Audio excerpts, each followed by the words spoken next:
Hello and good morning. So I didn't film this morning, but we're in Calgary. We just landed about 3 hours ago. Daniel's making funny dances in the background. You can see my hair is red now. I dyed it. It turned out so good. I'm so happy with it. Yeah, we have about 5 hours left until our Calgary to Germany flight to Frankfurt, so we're waiting for that. But when we got here, our boarding pass, I guess it was too early in the morning this morning, and there was no gate on it, so we were like, where do we go? So we were a little lost. This airport's also really big. I've never been here before. But it's really cool because it goes like in this giant circle and you can see the planes like just going by, and it's so great. What was I gonna say? Oh yeah, Daniel and I had an adventure this morning. We, so for Air Canada, the email they sent us was be there for international trips right now during COVID and stuff, to be there 3 to 4 hours before your flight. And so we went 3 hours before. So 3 hours before, we had a 6 a.m. flight. That would have been 3 a.m., right? So we got there around then, just a little bit earlier. And I didn't know, but our Yellowknife Airport isn't open 24/7. It only opens at 4 a.m. So we were stuck outside. And about like 3:30ish, a little past that, a security guard came and opened the door, and then we were able to get inside and just chill until they were ready to start taking like check-ins and stuff. But yeah, that was an adventure and a half. And yeah, so we just ate, and now I'm going to nap. So yeah, anyway, I'll see you guys in a bit.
Just boarding our flight to Tel Aviv.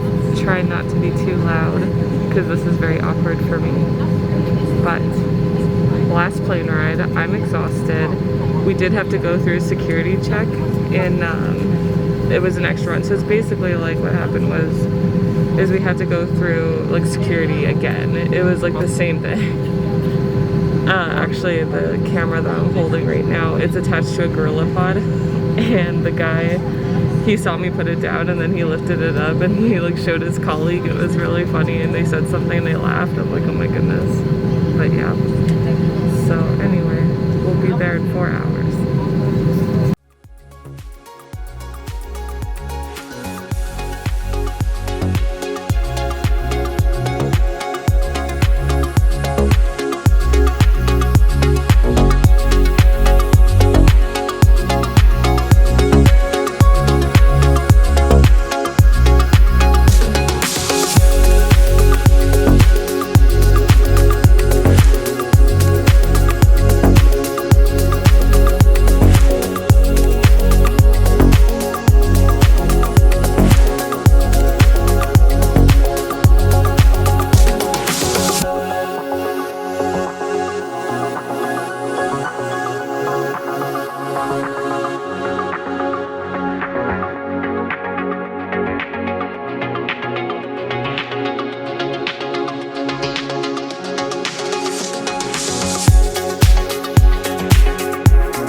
Alright, hello everyone. So, future me here.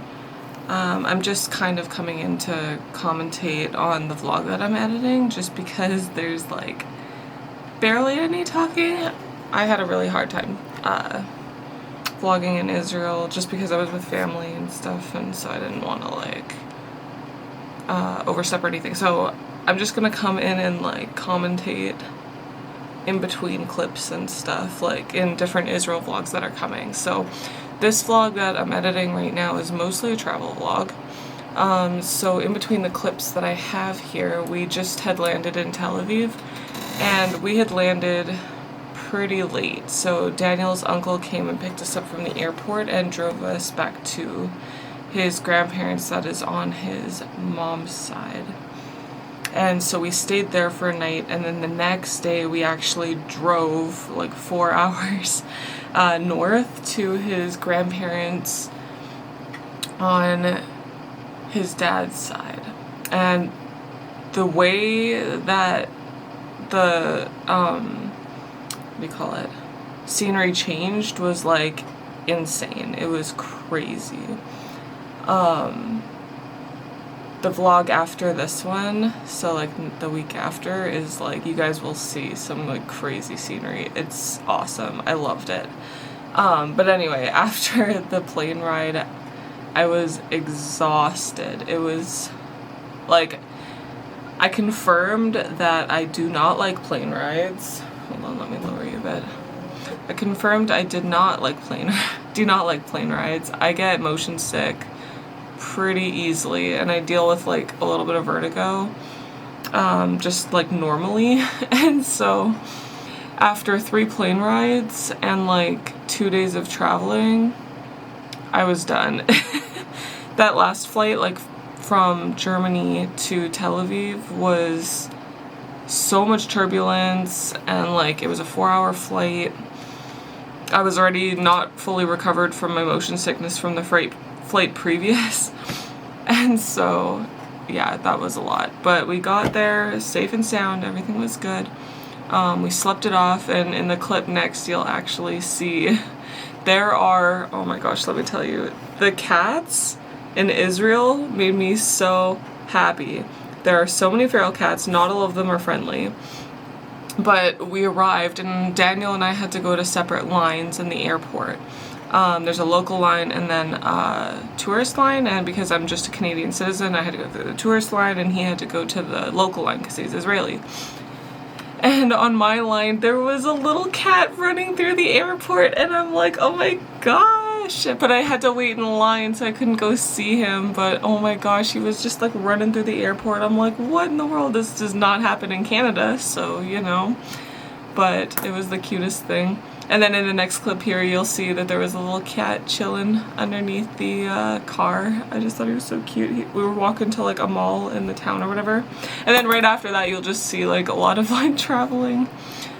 So yeah, but I'll commentate on the ending, and then yeah, so.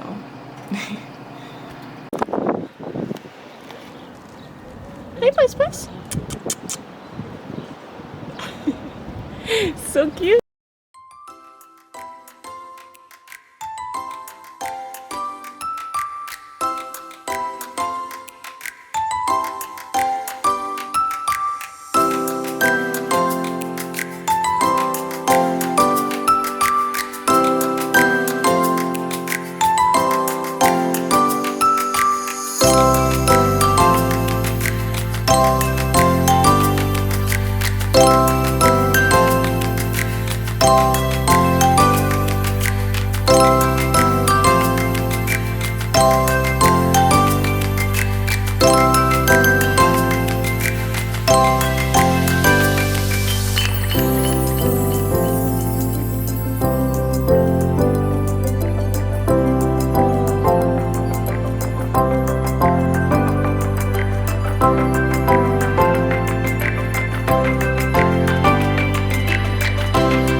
Alright, hello. So, this is the end of the vlog.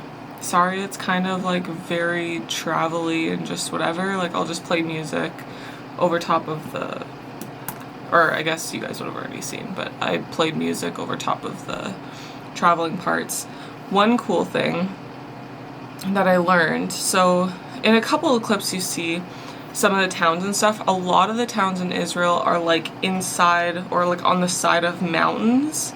And it is crazy, some of these views. Like, you just look down and like there's just a whole bunch of houses. And so one cool thing I learned, there's a lot of like either Jewish communities or Arab communities or that kind of thing. And so one cool thing I learned, and then you also have mixed cities too, but one cool thing I learned is the roofs that are like that red, that traditional red color, those are Jewish households. And then Arab people will actually do flat roofs. And the reason they do those is so that because all of their families like live together. And so what they'll do is then they can build more, like add on floors and stuff. Cause like what will happen, they do this in like apartment complexes and stuff too, but they'll like build it like that, so like one floor is like, let's say, their brother, and one floor is like the sister, and one floor is the parents, or that kind of thing. And so each like family member gets their own level, which is pretty interesting. So it's also crazy, like there's so many, you'll even have like little communities within communities, and there's so many different like types of religious people here too. So you got your Jewish people, you got your Muslim people, you got your Orthodox can be for Arab and like Jewish Orthodox too. Druze people, I'm probably missing so many people. I'm just really tired. I arrived back home yesterday, but there's so many different people here. It's crazy. Like, you saw all sorts of people all across Israel, and they're all living together, and there's some areas that are more tense than others, for sure. But yeah. Oh, you also have your Palestinians, of course, and you have all those people. So it's like, there's so many different people here. It's crazy, but it's awesome. And so when we arrived, it was actually, we did not plan this, and we probably should have planned better because a lot of places close early. Israel is notorious for lots and lots and lots of holidays. and so we had to kind of like hurry our way through stuff, but we left on Easter. And so in Israel, you had Easter going on, you had Passover from the Christian religion, and then you had Ramadan from like the other religions, and it was like all three at once. And then the next week, the second week we were there was the Holocaust remembrance, and that was over the course of 2 days as well, so like things closed early. Then of course you have Shabbat, which is on Saturday for them. So for my Christian family and friends, normally you guys have the day of rest on Sundays, but Shabbat for the Jewish people is on Saturdays, and that's considered their day of rest. So a lot of places close early or not open or whatever. So yeah. Also, really funny thing too, we arrived during Passover, right? And Passover, basically, you can't eat anything that has like flour and that kind of stuff in it and other things. And so we went into the supermarket, right? Like a normal grocery store. And there's nothing to say that, like, they are allowed to sell stuff that you could, like, that people don't eat during Passover, but nobody does, just because they would get a lot of, like, heck for it. And so you would just see these giant tarps, like, just covering these whole sections, like, of, like, the grocery store, and, like, they'd be covering, like, meat sections and, like, all this stuff. It was insane. So they would just cover it with giant tarps. Like, you would see whole aisles just covered. I'm like, whoa. So we had to wait till Passover was over, and then we could buy those items if we wanted. But, yeah, that was really interesting for me. So it's definitely interesting seeing the all of the different religions within Israel. So yeah, but anyway, I'm gonna leave the vlog here. This was a very long travel vlog. I hope you enjoyed it, and it was kind of at least a little bit interesting. Next week I'll be editing my first maybe day or two in Israel. I have so many clips to show you, and I don't know how many vlogs this is gonna span over. But I guess we'll see. But I'm very excited to share with you guys. So thank you so much for watching. If you want to see the rest of my Israel vlogs, and other vlogs that I do here on my channel, which is mainly just life and art and, you know, random stuff that I feel like doing, please subscribe and hit the notification bell, like the video. It really, really does actually help a lot, and I, like, appreciate all of you so much. So yeah. Thanks so much for watching, and I'll see you guys next week.